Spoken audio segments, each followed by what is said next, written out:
What's up everybody and welcome back to my channel. Today's recipe is keto and vegan eggplant parmesan, and this stuff is delicious. My husband and I, we ate it right up. The full recipe is gonna be down below in the description box so that way you can make it at home. We're gonna start with a couple cloves of garlic and mince those pretty well.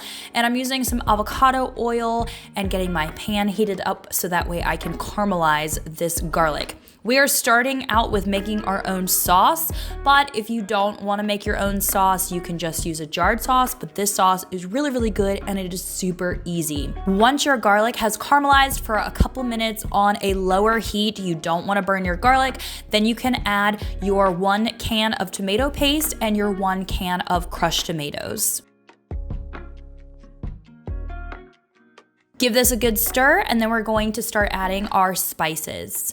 I am adding some fresh basil because I just have a fresh basil plant that I just got, but if you want, you can use dried basil. And then we're adding onion powder, oregano, salt, black pepper, and balsamic vinegar.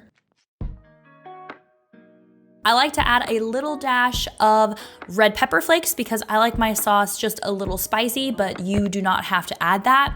We're gonna add 1 cup of water, and then we're gonna stir this all up and we're going to let it simmer for 30 minutes. While your sauce is simmering, we're gonna get our eggplant ready. Cut off both ends of a large eggplant and peel it. I like to use my knife instead of a peeler.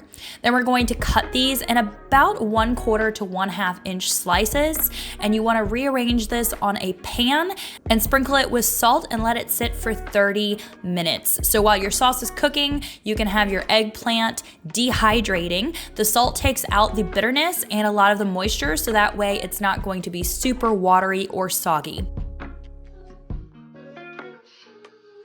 Now, this is the vegan mozzarella that I got for this recipe. This was the first time of me trying this brand, and it actually tasted really good. So just slice that all up into some pieces, and you're gonna notice that your eggplant starts beating moisture. That's exactly what you want it to do. Now we're gonna make the breading. If you do not want to bread your eggplant and you wanna totally skip this step, that's totally fine. But if you're making the breading, we're going to use 1/2 cup of almond flour and 1/2 cup of flaxseed with some onion salt from Trader Joe's if you have that. If not, you can just use regular salt, and some Italian seasoning and garlic powder. Use a paper towel to get all of the moisture off of your eggplant, and then you can bread your eggplant. All you have to do is dip it in the breading and put it back on the pan. If you are not breading your eggplant, if you're skipping this step, you can just take the paper towel and remove all the moisture from your eggplant, and you're going to build your lasagna with your raw eggplant.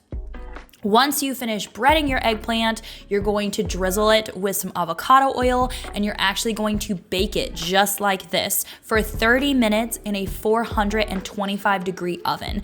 You can flip it halfway through. Now, once your eggplant has come out of the oven, if you have pre-breaded it, now is the time to just build your actual eggplant lasagna or parmesan, whatever you want to call it. If you're using the raw slices, you are also going to build it, but you will have to bake it for a longer period of time because your eggplant wasn't pre-baked. Now throw this in the oven. If your eggplant is breaded and you already cooked it, it only needs about 15 minutes. If you are using the raw eggplant that is not breaded, then you are definitely gonna have to cook this for about 40 minutes. I used the rest of my sauce and mixed it with some kelp noodles. You could use miracle noodles, zucchini noodles, whatever you'd like. And I hope that you love this recipe. Thanks for watching. I'll see you on my next video. Bye guys.